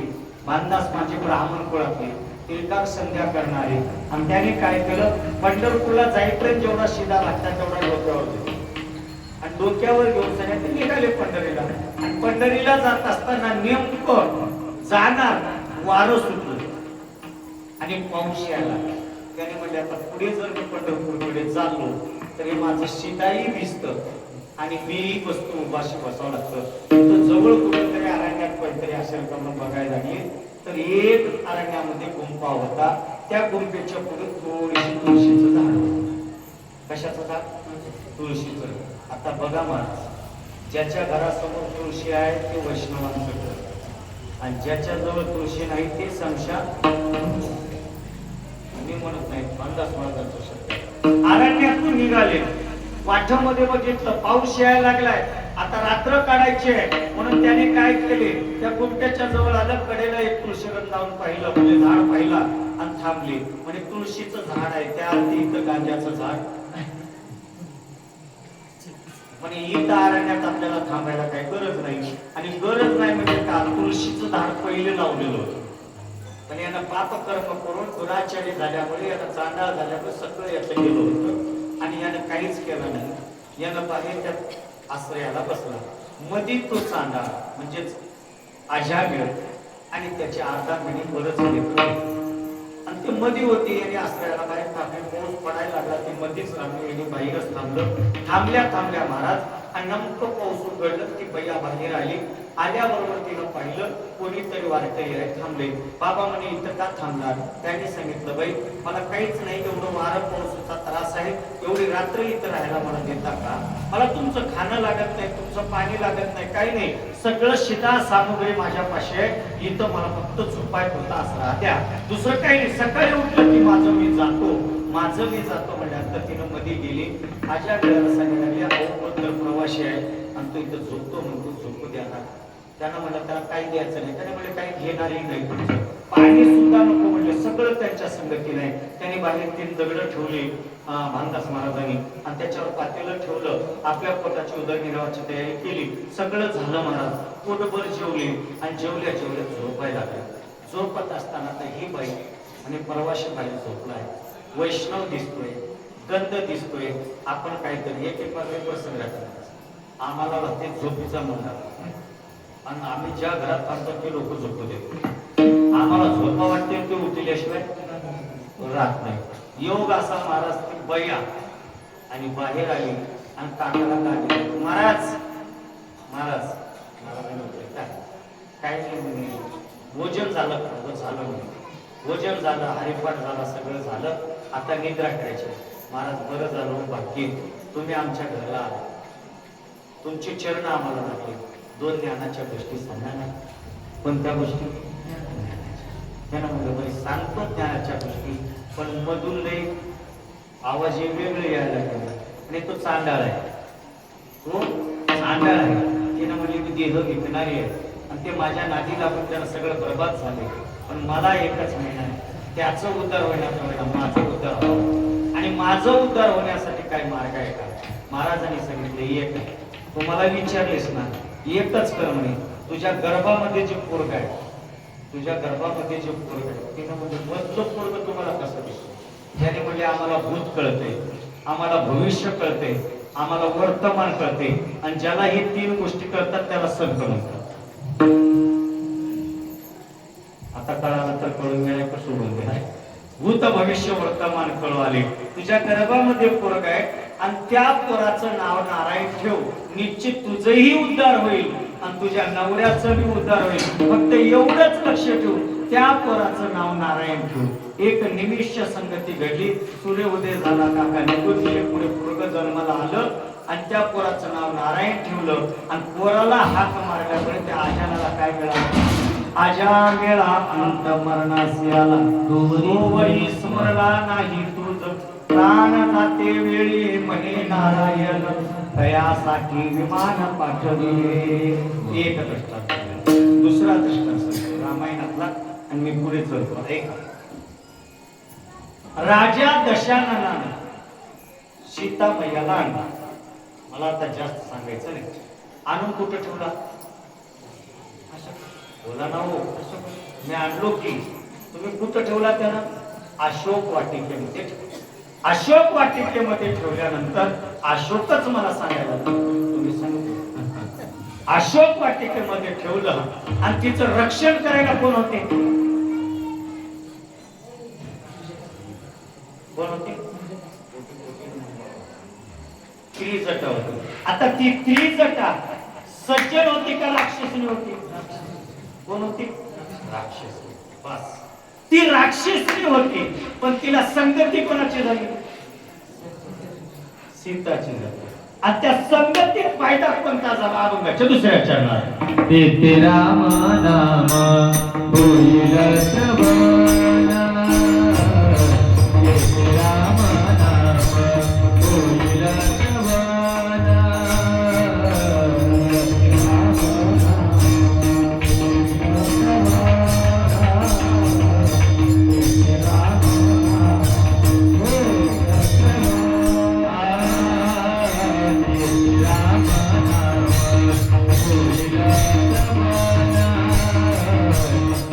राम नाम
राक्षसिनी त्रिजटा होती, सीता मैयाच्या भोवताली पारा करत होती. पण माझी माता सीता हे राम नामाचं भजन. कोणाचं? राम नामाचं. राम सिया राम राजा राम सिया राम राम सिया राम राजा राम सिया राम. भजन करतो. ते राक्षसीने होती, मी म्हणत नाही नाकाला, ती राक्षसीने होती. पण सीताच्या मुखातलं भजन तिच्या कानावर होतं. सीताच्या मुखातलं भजन तिच्या कानावर गेलं आणि तिची वृत्तीच बदलली. मौस खाऊने हौस करी, मौस खाऊने हौस करी, परी सीता संगती झाली सीतेची मोक्षता. कारण मौस खाणारी राक्षसिनी पण राम नामाची ध्वनी घेतली आणि व्यवहारामध्ये असं झालं, तिचं मौस तर गेलंच गेलं, पण सीतेची दासी झाली आणि सीता तिच्या पाया पडली. कोणाच्या? संगती घडली सीतेची. राम नामाचं भजन सीतेनं केलं, पण या कानानं हिनं आवडली, तिची वृत्ती बदलली आणि सीता मैया त्या त्रिजटीच्या पाया पडली. सांग ओ त्रिजटी सकयायची मात. तिनं म्हणजे मैया, आता माझी तू सखी झालीच ना, का तू मांस खायचं सोडलीस, आता माझ्या प्रभूचं भजन करायला लागलीस, आता तू ब्रह्मसुखी झालीस. सांग अगं मी कोणतं चुकलंय तू सांग, मी कोणतं चुकलंय तू सांग, मी सांग काय चुकले का सांग. सांग म्हणत असताना सीता मैया त्या त्रिजटेला म्हणते, काय दुष्ट आचरण होते म्या केले, तीर्थवर्त होते कोणाते भंगिले, गायी वच्छ पत्नी पुरुषा बिघडिले, सांग ओ त्रिजटे सकळाशी, का मला माझा प्रभू भेट देत नाही. सांग. त्रिजटा म्हणजे मैया मी राक्षसीने होते हो, फक्त तुमच्या जवळ आले तर मी एवढी ज्ञानी झाली. तिनं म्हणायला लागली, तू म्हणतेस ना तुमचा राम येईल मला भेटी देईल असं तूच म्हणालीस ना, मला सांग ना मी काय केले, मला सांगायचं काय. संतांची निमिष्ट संगती घडलं तर तिथं राम नामाचं श्रवण होतं, आणि जिथं राम नामाचं श्रवण होतं तिथं मोक्ष मिळतं, आणि जिथं मोक्ष मिळतं तिथं सुख मिळतं, जिथं सुख मिळतं तिथं आनंद होतो. फक्त आपल्याला संतांची संगती पाहिजे. म्हणून तुकोबारा म्हणतात, संत संगती एखादी भली आणि व्हावे त्याचे द्वारी श्वानयारी. आपण एखाद्या निमित्तानं जर संतांच्या जवळ गेलो ना, आपल्याला मोक्ष मिळतं. मी दोनच नावं सांगतो आणि माझी सेवा पूर्णता करतो. 11:15 वाजले, आरतीला 11:30 वाजतात. मी टाइमचा पत्ता तो 9:15 सुरू झाले, त्याच्यामुळे मी 2 तासाच्या पुढे जात नाही. दोनच नावं आणि अलीकडचे नावं सांगतो कळायसाठी. माझी माय इथं बसलेली जी माय आहे, मी जेव्हा शिकायला होतो पंढरी क्षेत्रामध्ये तेव्हापासून ती दादाच्या पडावर येते, तेव्हापासून. आणि तेव्हापासून आता मी खुर्चीवरच आहे. तेव्हा मी पडावर आले की कट्ट्यावर बसून राहतो, बरोबर आहे ना. कट्ट्यावर बसून राहायची, आम्ही तिच्याकडे बघायचं, विचारायचं, तिनं सांगायची. आणि आताही सांगतो, तिला माहिती आहे म्हणून मी सांगतो. आमच्या दादाच्या पडावर प्रथा आहे कोणती माहिती आहे? जेवाय बसले की कपडे काढायचे, बरोबर आहे. कपडे का काढायचे त्याचा इतिहास आहे. कपडे काढलं की आरती पुढे जास्त नाही. जेवाय वाढताना दादाच्या पंक्तीला वेळ लागतो. काय वेळ लागतो? दादाच्या पंक्तीचा दादाचा नियम आहे. दादा पंगत घातलं की तूप वाढल्याशिवाय पंगत घालत नव्हती. म्हणून दादा काय करायचे, पहिलं पात्र टाकायला पाहिजे. पात्र कारण आम्ही होतो आम्हाला माहिती. पहिलं पात्र टाकलं की पहिलं मीठच जावं लागत होतं. मीठ गेलं की त्याच्या मागे कोशिंबिरी, कोशिंबिरी गेली की त्याच्या मागे पंचामृत, मग पंचामृत गेलं की बरडा गेलं की भात. जर मध्ये एकाने इकडून तिकडे गेलं की खेकाच होता. हे होतं. आता अलीकडे बदलून गेले. आणि हे सगळं वाढल्यानंतर मग कढी झालं की दूध झालं की पोळी, पोळी झालं की नैवेद्य, आणि नैवेद्य झालं की तुपाची धार. आणि आता जरी कधी यदा कदाचित आषाढीला किंवा कार्तिकीला जर पंढरपूरला गेला, पडावर जर जेव्हा बसला तरी मधून हिंडतात आमच्या हाताचे महाराज प्रसाद. याचं कारण ते नाही, उगत घ्यायचं नाही. दादाचं नियम काय होतं, कोणाच्या पत्रावळीवर काही उडा आहे का हे बघत हिंडत होते, आणि बघत हिंडलं की तूप पडायचं, आणि तूप झालं की दादा बाजूला सकाळचे. एक बार प्रसंग आहे दादाची. काय प्रसंग माहितीये का, दादाची तर अनेक वारकरी होते, त्याच्यामध्ये गावभाव राघव, नाताचं नाव आहे एवढं तरी गावभाव, हे राघोबा होतं, कारण दोन्ही शेमच आहे. हे राघोबा, या राघोबाला काहीच येत नव्हतं मला. यानं एकच काम, पंढरपूरला आलं की पडात जेवढे वारकरी आले तेवढ्याचे पाया पडायचे. त्यानं कधी टाळ घेतला नाही, त्यानं कधी हरिपाठ थांबला नाही, त्यानं कधी कुठल्या कीर्तनात थांबला नाही, बसला नाही. त्याने एकच आलेल्या वारकऱ्याचे पाया पडायचा आणि पाणी भरायचं. आलेल्या वारकऱ्याचे पाय पडायचा, पाणी भरायचा. एक दिवस असं झालं, दादानी योगायोगाने पंगत बसलेली. एक गावबा काय केलं माहित आहे का, पंगत बसल्या पाणी कपकडच्या माणसाने ज्या पंक्तीवाल्यानं 2 घागरीमध्ये कोणी तूप आणलं होतं, ते घागरी उचलणार हौदात, कुठं होतं हौदात होतला, आणि पाणी आणायला गेलं. पाणी आणायला गेल्यानंतर सगळं वाढ झालं, तूपच नव्हतं. मला ते चरित्र सांगायचं, मला काय सांगायचं, तूपच नव्हतं. सगळे घागरी उडतील, पण असं म्हणणार. दादाच्या जवळ पंक्तीवाला गेलं, म्हणले अरे काय म्हणलं, दादा तूप आणलं होतं, कुठे गेले ते, कशात आणलं होतं, घागरी. मग गेलं म्हणजे ते गावाबरोबर कोण घेऊन गेलं का, त्याला तूप कळणार पाणी कळणार म्हणजे एवढं येऊ. तू उचलला असं पाणीचा हौदात जाऊन बघून म्हणले, हौदात जाऊन पोच घातलं तर तूप बोलेच मार. आतापर्यंत इतिहास आहे, तूप कशातच मिसळणार. पेट्रोल मध्ये डिझेल मिसळते, डिझेल मध्ये पाणी मिसळते, पण तूप कशात वरच्या वर निघाला. दादा म्हणजे आता कसं करावं, त्या गावबा आला, त्याला विचारलं रे गावबा येतो तू कसे घालले, दादा मी बघितलं नाही, जा चंद्रभागेला जाऊन तूप आणला. काही कथाय मला ते सांगायचं. एवढा बद्ध मनुष्य, ते त्याला तुपाची घागर म्हणून कळत होतं, एवढा बद्ध मनुष्य. पण दादा जेव्हा दीन झाले, दादा दीन झाले, 4 पायीवर पडले, आणि मृत्यूचा काळ जवळ, मृत्यूचा काळ जवळ आल्यानंतर माझ्यासारखे तेव्हा कीर्तन चाललं बरंच. त्याने म्हणजे आता दादाचं शेवट आला, एकादशीचं कीर्तन माझंच. प्रत्येक जण अंगरका घेऊन चालतो, 12 बंद पुरा त्या बाजूच्या भूताली मोठे मोठे कीर्तनकार, सगळ्यांचे नाव मला वाटतं, मी घेत हे दोष माझ्यापेक्षा सगळे असे थांबले. आणि एकादशी बरोबर 7:30 वाजले, रुपाळी सुरुवात झाली. दादा तर थकली, एकादशीचं कीर्तन दादाचं, दादा बसून पडले, 3 झाले. प्रत्येक त्या काळात ते सगळे वारकरी दादाच्या भोवताली थांबले.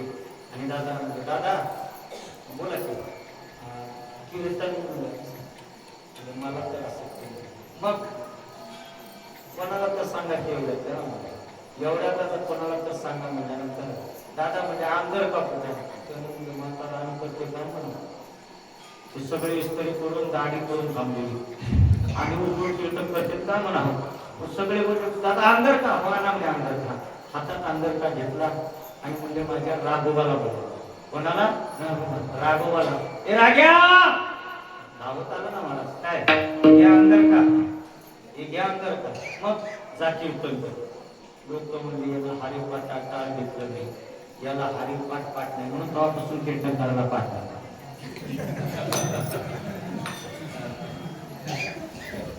तसं नाही बरं, तसं नाही. याला हरिपाठ पाठ नव्हतं, याला टाळ वाजवायचं माहिती नव्हतं, याला कधी कीर्तनात बसला नव्हता. पण दादानं सांगितलं राग्या जा कीर्तन कर. कीर्तन कर म्हणल्यानंतर त्यानं म्हणला दादा अरे जाय ना, जा चल चल म्हणल्यानंतर दादाने पटका बांधल्यावर जे निघाला महाराज, हे सगळे दाड्यात पूर्ण अंधकार घेऊन थांबले. हे म्हणजे ते काय कीर्तन करते, बाहेरच थांबा, बाहेर थांबा म्हणजे बाहेर थांबले. याला मध्ये गेला ना महाराज, पटका लावून ठोका रुपयाला. सगळे टाळकरी याला बघून आश्चर्य झाले, याचं कीर्तन, याचं कीर्तन. पक्वाच्या मग इकडून छाप टाकला, इकडून नाही, कारण एखाद्याला एवढं येड्यात करतात महाराज, एवढं येड्यात करतात, इकडून छाप टाकला. त्यानं म्हणलं तिकडून टाक. आता दादाचा आशीर्वाद आहे. जरा छान टाकलं. म्हटलं तिसरी वादी सोडून चौड्याला ठोका. मला आयुष्यात आतापर्यंत प्रत्येक कीर्तनकार सांगते मी 3 सोडून चौड्याला ठोका मारला मला. हा याला काय दोर म्हणतात. आता म्हणू का म्हणू. आणि जे त्यांना रामकृष्णाने धरलं ना बाहेर थांबलेले वळीत टाळले. सूर ताल लय असं सांगतात की शब्द व्याकरणासह सपडून अभंग सोडला. का सांगतो मी एवढं निरबद्ध जरी असलं पण संतांच्या संगती घडली ना त्याचं कल्याण होते. हे दादाच्या जीवनातली कथा, नाताच्या जीवनातली कथा. नाताच्या घरामध्ये फक्त गुळ खायला होता. काय खाय गुळ खायला. त्यानं कुठलं प्रवचन ऐकायचं नाही, कुठलं देवाची पूजा करायचं नाही, फक्त उठलं की गुळ खाते जायचं. एक दिवशी नाथषष्ठी आली आणि नाथषष्ठी आल्यानंतर आमचे नाथराया आता म्हणजे जगात किती जगावं याच्यापेक्षा आपलं देह समर्पित करावं, गंगेला समर्पित करायला निघाले. आकाशाची वाणी झाली. नाता म्हणजे काय तुला यायचं नाही म्हणे. मला तुझ्या मुखातून कथा ऐकायची नाही. अरे मला वाल्मिकी रामायण गोड वाटत नाही, मला तुळशी रामायण गोड वाटत नाही. तू साधू आहेस आणि तुझ्या मुखात मला रामायण ऐकायचंय. तू रामायण लिह हो माघारी. आणि गंगेहून माघारी आले. मला हातामध्ये दौत घेतलं आणि रामायण लिहायला लागले. पण जेवढं लिहतात तेवढं संध्याकाळी सांगायला. आज सांगितल्यानंतर जे आता प्रसाद खातो ना तुम्ही आरती झाल्यावर हे नाथाचं फळ आहे. नाथराया की प्रवचन झालं कीर्तन सुटलं का नाही नाथ श्रीमंत ते मुठभर साखर द्यायचे. किती आता निघाली लोक येतात बरोबर आहे. पण नाथराया मुठभर साखर द्यायचे. सांगायचे वेळ आज घेऊन जाऊ बरं का, उद्या आणखी घरात का सगळ्यांना मी सगळ्याला देतो. काही लोक साखर घेऊन जायला यायचे, काही कथा श्रवण करायला यायचे, पण लोक जमायचे. पण हे गावागोळाचा खडा घ्यायचा त्यांच्या भोवताली घ्यायचा. खाणं नाही दिलं नाही काहीच नाही. मला एक उगार झाला. नाथ बाबाला वाटलं आता आपले इंद्रिय दिन झाले म्हणून त्यांनी दिन झाल्यावर शेवटी लोकांनी म्हणजे महाराज तुमच्या हरिपंडिताला बोलवा आणि रामायण सांगायला लावा. आणि रामायण सांगायला लावा म्हटल्यानंतर नाथराय म्हणजे हरिपंडिताची गरज नाही, माझा गावबा सांगेल. कोण सांगेल? गावबा सांगेल. गावबा सांगेल म्हणजे लोक म्हणजे नाथ बाबा याला काय सांगेल, अरे गावबा इकडे म्हणे हे घेतो आता युद्ध काढे झाले ना अर्ध राहिले शिल्लक लिहू म्हणे पुढचं.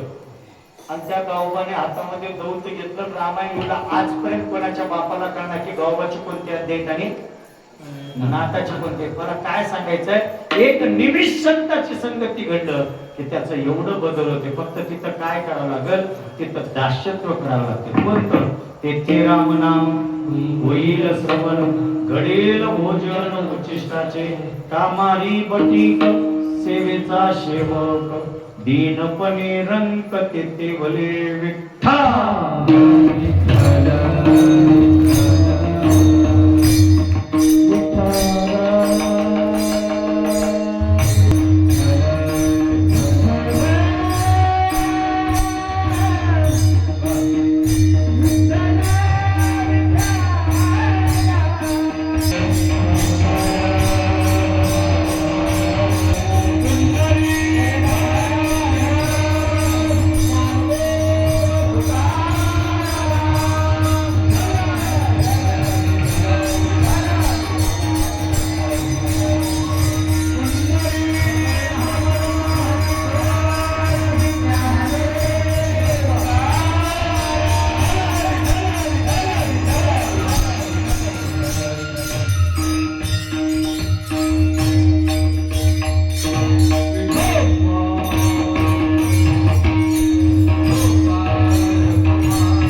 मनुष्य देहाला आलात ना, तर मनुष्य देहाला आल्यानंतर ब्रह्मसुखाची प्राप्ती करा. ब्रह्मसुखाची प्राप्ती करा म्हणजे काय करा? आता तुम्ही जे श्रीमद भागवत ऐकू लागला, ऐका, जे श्रीमद भागवत ऐकू लागला, मला वाटतं की तो वर्ष आहे दुसरा किती भागवताचा दुसरा, आम्ही तेवढंच विचारलो, सत्ता नाही विचारलो, भागवताचा दुसरा वर्ष. मला सांगा, तुम्ही भागवत ऐकलं महाराज सांगला आले, तुम्ही ऐकू लागलात, ऐकून कुठं चालत घरला जाऊन झोपला, जेवला, परिवर्तन काही आहे का तुमच्या? भागवत कशासाठी ऐकायचं? आता महाराज सांगितले असतील पहिल्या दिवशी भागवताची उत्पत्ती, भागवताची कथा कशासाठी, पण शेवटचं मी सांगतो, कारण आता हा गुण घेतला माहिती एकच आहे. भागवत श्रवण याच्यासाठी करायचं, गोपी कोणत्या तपश्चर्या, गोपीनं कोणती तपश्चर्या करून सन्या सून म्हणून त्या गोकुळात आली, कोणती तपश्चर्या करून एक म्हणून तिथं जन्माला आला, आणि कोणती तपश्चर्या करून सासू म्हणून तपश्चर्या. विषय मला पुन्हा पुन्हा सांगायचं, कारण त्या गोकुळामध्ये भक्ती आहे, त्या गोकुळामध्ये प्रेम आहे, आणि त्या गोकुळामध्ये देव आहे. नीट लक्ष द्या, भक्ती, प्रेम आणि देव. आता हे कशाला मिळतं? हे पुण्य आहे ना मिळतं, आणि हे पुण्य जमा करायचं असेल तर देहाला आल्यानंतर भगवंताचं नामचिंतन, धर्माचं आचरण, नीतीचं जीवन, आणि आपल्या जीवनामध्ये भगवंताचं असणारं जग, या गोष्टी जर आपल्या जीवनात घडल्या तर आपल्याला काय होतं? आपलं जीवनाचा नाश होत नाही. आपल्या जीवनामध्ये भगवंताचं नामचिंतन केल्यामुळे पुण्य मिळतं, आणि त्या पुण्याच्या उदावर संतांचं दर्शन होतं, त्या पुण्याच्या उद्यावर सद्गुरूचं दर्शन होतं. जेव्हा सद्गुरूचं दर्शन होतं, जेव्हा संतांचं दर्शन होतं, तेव्हा आपल्या जीवनाचं कल्याण. गुरुविना अनुभव, संत संगतीचे काय सांगू सुख. कारण म्हणून जीवनामध्ये हे, म्हणून तुम्हाला काय करायचं माहिती आहे का? म्हणजे कीर्तन सेवा संपली, मी शेवटचे 2 मिनिटं घेतो, जरा घेतो कमी कर, 2 मिनिटं घेतो मी, ऐका. तुमच्या जीवनात आता तुम्हाला गरज आहे, आणि मी आवर्जून सांगतो, प्रत्येकाचा मोबाईल काढा, युट्यूबला जा, प्रत्येक संतांचे आता ज्योतिष आहे. काय आहे ज्योतिषाचं? युट्यूब बघतो का नाही? युट्यूब जर मारलं, आता प्रत्येक साधू ज्योतिष सांगणार की 26 ते 32 धोक्याचा. किती? 26 ते धोक्याचा. वय नाही, नाहीतर वय म्हणतात काय, 26 शतकापासून 32 शतक, म्हणजे हे मधले जे 10 वर्षाचा काळ आहे हे धोक्याचा. त्याच्यातलं पहिलं पाऊल आहे आता युद्ध सुरू आहे, आणि हे युद्ध महायुद्धच होणार, सगळ्यांची घोषणा. म्हणून तर बघा, किती वेळेस बंद करणार, किती वेळेस चालू करणार. बंद केली की तिकडून तर आक्रमण होणार नाही, इकडून तर यानं बंद केलं तर शेजारचं फेकलं. आणि अधोगती आहे. हे काय आहे की अधोगती, याला कारण कोण होता? ते म्हणा आमचं कुठे युद्ध आहे, आमचं युद्ध नाही, पण शेजारचं जर ऊस जळालं तर शेत कोणाला लागते? दुसऱ्या धुऱ्यालाही पेटलं जातं. त्याच्या पुढे सांगतो, ऊसाला पाणी दिलं तर कोण खाते? येरड उठून बसते. तशी आपली कथा झाली. आपल्या जीवनामध्ये आता काय करावं आपल्याला, जर कारण का त्यात प्रत्येक ज्योतिषाचं मी ज्योतिष आहे, प्रत्येक ज्योतिषाचं. प्रेमानंद महाराज पासून तर देवकी नंदन ठाकूर, देवकी नंदन ठाकूर पासून तर इंद्र जाळपर्यंत, आणि इंद्र जाळापासून तर बागेश्वर धामपर्यंत सगळ्याच ज्योतिष चालू आहे. सगळे तेच सांगणारे, आपल्याला तिकडे लक्ष द्यायचं नाही. पण आम्ही ज्याच्यावर कीर्तन करतो, आम्ही ज्या संत संगतीचा महिमा सांगतो, अशा नामदेवरायचं एक अभंग, नामदेवरायचं एक अभंग आहे. इथं बसून तुम्ही काढा अभंग, मी सांगतो नामदेवरायचं. युट्यूबला मारा, नामदेवरायचा गाथा काढा, आणि नामदेवरायच्या गाथ्यामध्ये गती अधोगती अभंग. कोणतं? नामदेवरायला लिहून ठेवलेलं आहे, गती अधोगती. आणि त्या गती अधोगतीमध्ये असं सांगितलंय, वारे सुटतील विनाश काळामध्ये, वारे सुटतील पर्वत उडतील, आणि पर्वत उठलं की असणारा प्रेम नाम शब्द लोकलं जाईल आणि अहित नावाचा शब्द चालू होईल आणि पाप नाम वाढायला सुरुवात होईल. मग पाप कोणाला म्हणा? 12 वर्षाची मुलगी गर्भीण होईल, 11 वर्षाची मुलगी नवरा माना. माझ्या मनचं सांगत नाही, तुम्ही आपण काढून बघा. 12 वर्षाची मुलगी गर्भीण होईल आणि 11 वर्षाची मुलगी नवरा मागेल. हे ज्या दिवशी झालं ना त्या दिवशी ना पाप आहे.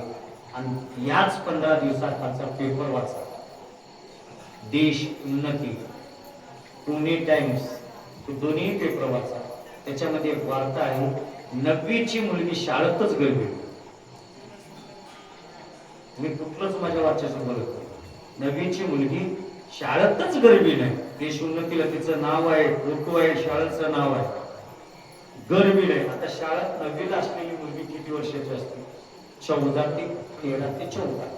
आता नामदेव किती म्हणतात? 12.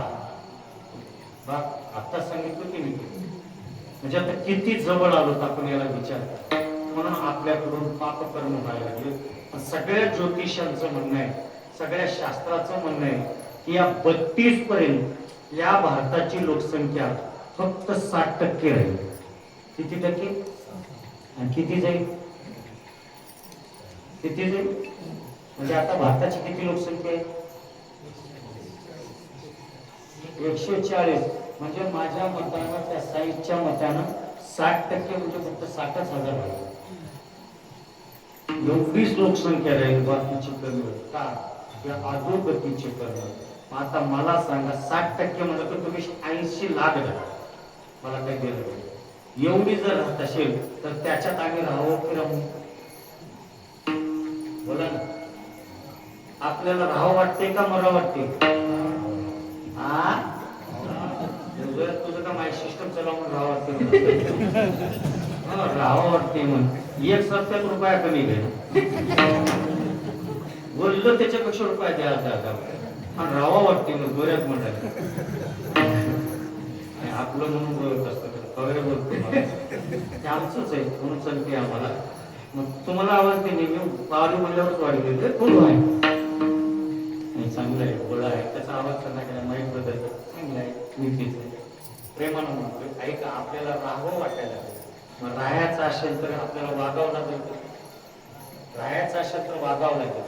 या वागण्यासाठी काही करू नका. मला एक शेवटचा शब्द सांगतो. का शेवटचं?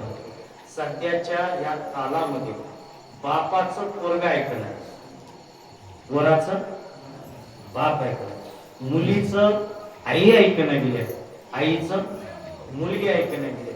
याच नाव आहे प्रेम नाम शब्द आपल्यातून हरपून गेला. कोणता शब्द? प्रेम नाम शब्द हरपून गेला. म्हणून एक ऐका, प्रेम जागत. काय जागत? प्रेम जागत. आता प्रेम जागत करायला काय करा? याला कारण आपणच आहोत. आपण झोपेपर्यंत आपले लेकरं शाळेहून येतो, बरोबर आहे? आपण शाळेहून लेकरू, बघा तुम्ही, आपण उठण्याच्या आधी लेकरू शाळेच्या उठत ते बसमध्ये. मग यानं बसमध्ये बसलं की यानं डोळे खोळ करते, आणि उगाच म्हणते पोरं गेले का ग शाळा? तुला म्हणते तुम्ही अंथरुणात 7:30 आंघोळ घातली, 7:30 गेले. मग पोरं शाळेहून येतात. मला शाळेहून आल्यानंतर आईला विचारतात पप्पा कुठं आहे? ते म्हणते असं कुठं त्याचा चौरस्त्यावर ये खावान पडा उगत खावा. हे तर चुकीचं आहे का? हे सत्य आहे. म्हणून पोराला बापाची भेट होईना लेकराला, आणि लेकराला बापाची भेट होईल. याच्यामुळे आपल्यामध्ये प्रेम नाम शब्द राहिलं नाही, धर्म नाम शब्द राहिलं नाही, नीती नाम शब्द राहिलं नाही. म्हणून आपल्या जीवनामध्ये आपलं कधीच चालणार गेले, आपण अधोगतीच्या मार्गाला चाललो. मग इथून माझ्या या लहान तोंडानं, तुम्हा सगळ्यापेक्षा मी लहान आहे, मी अज्ञानी आहे, मी काही तेवढा मोठा महाराज नाही, मी काही तेवढा तपस्वी नाही, पण एक लहान तोंडानं मोठी घास घेतो. सगळ्या कुटुंबाला इथं कोटी कोटी नमन देतो. एक करा, रात्रचं टाइमचं जेवण सगळ्या फॅमिलीनं जेवण. कसं फॅमिली म्हणजे कसं? आपल्याला आनंद सवय ना फॅमिली, कुटुंब आईस्क्रीम आनंद सवय फॅमिली. हे कसं लक्षात आहे? आपल्याला सवय महाराज म्हणून मी फॅमिली म्हणजे घरातल्या सगळ्या कुटुंबानं एक तरी जेवण जेवा कवाचं. कारण दिवसभर तुम्हाला काम आहे, कोणाला शेताला जायचंय, कोणाला नोकरीला जायचंय, कोणाला ड्युटीला जायचंय, कोणाला कुठं कामं आहेत, लेकराला शाळेला जायचंय, पण संध्याकाळी कोणाला कुठं जायचं नाही. एक नेम ठेवा. आणि शास्त्र आहे महाराज, रात्रचं जेवण जेवढं होईल तेवढं लवकर जेवलं पाहिजे. लवकर आपण जे 11:30 आम्ही जे जेवढं 12-1ला हे तर राक्षसीच खादाड आहे, वारकऱ्याचं तर नाहीच. कारण शास्त्र काय सांगतं, चंद्राचा उदय झाला तर चंद्र मध्यानाला येईपर्यंत आपलं जेवण व्हावं, म्हणजे कमीत कमी 8:30 पर्यंत आपले जेवण उरकले पाहिजे. आता रात्री जे आम्ही जेवतो ते राक्षसच, त्याच्या पुढचे नाही. मला तिकडे जायचं 8 ते 8:30 जेवण करावं. आता 8 वाजेपर्यंत प्रेमीची विरात बरोबर आहे. 8चा टाइम ठेवा. कोणी कुठे गेलं तरी रात्रीच्या टाइमला 8ला घरातले सगळे मंडळी असं गोल बसून, कोण आज्या आजी माय बाप लेकर नातवंड सगळे बसून फॅमिलीने जेवावं. आणि ते जेवताना सगळ्याचे मोबाईल माझ्याकडे जमा, मी राहिला माझ्याकडे कशाला जमा, माझ्याकडे जमा करू नका. मी विनोद सांगला, मी शेवटचं बोललो, सगळ्यांनी आपले मोबाईल स्विच ऑफ. किती वेळ मी तुम्हाला दिवसभर तर म्हणलो का मोबाईल वापरू नका म्हणून शब्द ऐका नाही म्हणा. मोबाईल वापरा तुम्ही, माझं म्हणणं नाही, पण फक्त जेवताना 20 मिनिटं आपले मोबाईल बंद ठेवले पाहिजे. का? कारण आताच कसं झाले माहितीये का, पोरगा IPL बघत खिडकीला, IPL बघत खिडकीला, मम्मी त्यानं व्हॉट्सअपवर सांगते मम्मी भाकर घेऊन ये. मम्मी किचन रूम मध्ये व्हॉट्सअपवर आहे, तिला तिथूनच बघते व्हॉट्सअपवर. त्यानं भाकर मागितलं की हिनं खिचडी घेऊन जाते, हिनं नेऊन त्या ताटलीत टाकते. त्यानं खिचडी खाते, पुन्हा मम्मीला म्हणते मम्मी भाकर, अरे वाढले ना आत्ताच. मग त्यानं तिथून ताट असं फेकून. कोणाचं चूक आहे बोला ना. आता का कोणा गेलो का कोणाचं चूक आहे? आपलं चूक आहे, आपलं चूक आहे. म्हणून काय करा, जेवताना आनंदानं जेवा. आणि आनंदानं जेवण्यासाठी सगळ्यांनी बसून जेवा. 20 मिनिटं मोबाईल बंद करा. का बंद करा? मोबाईल जर बाजूला ठेवलं तर आपलं लक्ष सगळ्यावर, आपलं लक्ष समोरल्यावर राहतं, आपलं लक्ष लेकरावर राहतं. आणि आपण जेवत असताना एकमेकाच्या तोंडाला बघितलं ना, सहज तरी बोलतो बाबा आज दिवसभर तुम्ही काय केलं. मग बाप लेकराला विचारतो बाळा शाळा घेतलास ना, होमवर्क केला असता, शाळेत काय केलास, आणि चांगलं पर्सेंटेज घेतोस का, ते बोलतात. आता हे बोलणार नाही. मग याच्यामुळे आपल्या लेकरामध्ये आपल्यामध्ये प्रेम नाही. म्हणून 20 मिनिटं मोबाईल ठेवून प्रेमानं असणार स्विच ऑफ करून प्रेमानं बोलत जेवा. आणि एवढं जेवलं की एक विनंती करतो, एवढे जेवले 2 अगरबत्ती, अगरबत्ती म्हणजे काय, उदबत्ती असं काय जायचं, जे म्हणत ते घ्या, सलम काढ्या नाही तर ना 2 उदबत्त्या. आणि त्या उदबत्त्या तुमचा ज्या देवावर विश्वास आहे, ज्या गुरुवर विश्वास आहे, त्याची फोटो तुमच्या घरातल्या डायनिंग टेबलच्या बाजूला लावा. आणि त्यांच्या समोर ते उदबत्त्या लावा. जेवण झालं की ते उदबत्त्या विजेपर्यंत सगळ्यांनी डोळ्यासमोर ती मूर्ती आणा, शांत वरती करा.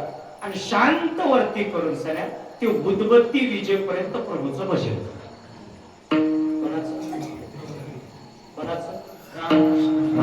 ज्याचं त्याचं ज्या देवावर तुमची श्रद्धा आहे, मी याचाच म्हणून तुमच्या साईवर राहू द्या, तुमचा दुर्गेवर राहू द्या, मसोबावर राहू द्या, मर्रईवर राहू द्या, मला काय द्या नाही, एखाद्या झाडावर राहू द्या, पण ज्याची फोटो लावला त्याची डोळ्यासमोर मूर्ती नाही, बायकोची करा, मला काय करायचं. पण श्रद्धा ठेवा, विश्वास ठेवा, भक्ती ठेवा. आणि ती उत्पत्ती विजय. महाराज जरा बोलता बोलता लय बोललो कसं, 20 मिनिटं मोबाईल बाजूला ठेवून म्हणतात, 15 मिनिटात जेवण करून उदबत्ती. कारण तुम्ही उदबत्ती आम्ही तेवढ्या भारी सांगतो ना, त्या आणतानाच पंढरपुरात सांगतो 80 रुपयाला 300 काड्या असतात देव. त्यानं म्हणते कशा देवाला लावायला, त्यानं म्हणते नाही हो, घरात जर लावायचे असतील तर 100 रुपयाला 10 काड्या तेवढे घ्या. वा हुशार आहे, 80ला 300च्या काड्या असतील तर दे, नाही तर तुझं तू ठेव. ज्याला 80 ला 300 देते ना ती उदबत्ती 2 मिनिटाच्या वर जळणार. जळणार. जे 100 ला 10 काड्या आणतात ते अर्धा तास जळते. ते आम्ही आणणार आणि हे लावल्याशिवाय म्हणून मी 2 मिनिटच तुमचे घेऊ लावतो. किती मिनिट? ते 2 मिनिट उदबत्ती विजेपर्यंत तुम्ही जर भगवंताचं नाम सगळ्या घरातल्या मंडळीला बसून रामकृष्ण हरी म्हणा, श्रीकृष्ण गोविंद म्हणा, नाही वसुदेव म्हणा, ना दुर्गेचं घ्या, कोणतेही नामचिंतन घ्या. ते नामचिंतन घेत असताना कायेनं, वाचेनं, मनानं, श्रेणीनं, भक्तीनं जर तुम्ही नामचिंतन केलात ना त्याचं फळ सांगतोय. तुम्ही 24 तासामधले बाकीचे जेवढे तास टाइम उरले 20 मिनिटाला सोडून म्हणजे 23 तास 40 मिनिट एवढ्या मिनिटामध्ये तुम्ही मानसिक पाप, कायिक पाप आणि वाचिक पाप हे जर तुमच्याकडून घडलं असेल आणि तुम्ही एवढे 2च मिनिटं माझ्या प्रभूचं जर भजन केलं ना त्या पापाची होळी होती. तुमचं अंतःकरण शुद्ध होतं आणि तुमचं एकमेकाशी प्रेम जुळतं आणि याच प्रेमातून तुम्ही जगामध्ये जगू शकता. कारण या जगतामध्ये प्रेमाशिवाय दुसरी गोष्ट कोणती नाही. म्हणून तर साधक सांगत असताना सांगतात खरा तो एकची जगाला प्रेम अर्पावे. आणि या न्यायाप्रमाणे तुम्ही आपलं जीवन जगा आणि हे नामचिंतन केलं की पुण्य मिळतं. त्याच पुण्यानं सद्गुरूची भेट होते आणि सद्गुरू भेटेतून संत भेट होते, संत भेटेतून देव भेट होते. जेव्हा देव संत सद्गुरू भेटतात तेव्हा सुख समाधान आनंद भेटतो. याच्यापेक्षा दुसरं जीवनात नाही. हे तुम्ही मार्ग अवलंबन करा असं जगद्गुरु तुकोबारायांनी सगळ्या जीव माणसांना या भागात सांगितलं. म्हणून झालेली सेवा सर्वांच्या चरणावर समर्पित करतो. या ठिकाणी शेवटला पूर्ण विराम देतो. आतापर्यंत तुम्हाला काही सुद्धा म्हणलो नाही. भाद्रपद मध्ये गणपती बसले, हे गणपत्यासारखं बसलेत आणि त्याच्याबरोबर त्याचे पोर मावश्या बसले. गणपतीची मावशी कोण? गणपतीची मावशी लक्ष्म्या. हे लक्ष्म्या बसले ते गणपती बसले. तुम्हीच गायला, तुम्हीच नाचला, तुम्हीच विठ्ठल विठ्ठल. आम्ही काय नाही, हलू नये, खाली झोपी जाऊ. एक सगळं माझं कीर्तन संपलं. शेवटचं सांगतो. काय सांगतो? मला इथून खाली जायचं आहे. जर मला खाली वाटलं घ्यायचं असेल तर एक तुकोबाराचं भजन. जर तुकोबाराचं भजन करताना चिंबूसपणा केलो तर मला सकाळी 6ला पारायणला जायचंय. 2 घंटे चुलते आणि 2 चरण आहेत. दुसऱ्या चरणात म्हणते ते रामनाम. मला एक समजा तुम्ही एवढा हट्टी माणूस आहे, एका बाबा 7 दिवस कीर्तन. मग दुसऱ्या चरणात आम्ही आणि दुसऱ्या चरणाचे मी 2 पूर्वात सोडून दिला, श्वान सोडून दिला आणि इतर श्रवण सोडून दिलं. हे 2 शब्दाला आणि 2 घंटे करतो. एवढं आहे म्हणा. कारण त्या सद्गुरु दादासाहेबांची कृपा आहे, माझे पूर्वज गजेंद्र महाराजांचा आशीर्वाद आहे आणि हे व्यासाचे गादे त्याच्यामुळे काय घाबरणार. तुम्हाला जर वाटतं ही साडेसाती बाहेर जावं आता तर हात वर करा, वर करा. आहेत का हात? त्यागलेच झाल्यावर करू नका. वर करा. असं करायला असं करा. वर वर करा. लाज भय शंका दुरावीला मान वर करा. एवढ्या जोरात भोजन करा. लोकांचं भांडण करताना कसं करतात तसं करा. बरे हात. जर भजन केलो नाही तर बायकाला नवऱ्याची शपथ. नवऱ्याला त्यानं म्हणले बरं म्हणलं नवऱ्याला साधू संताची घालायला हमी कुठे म्हणते.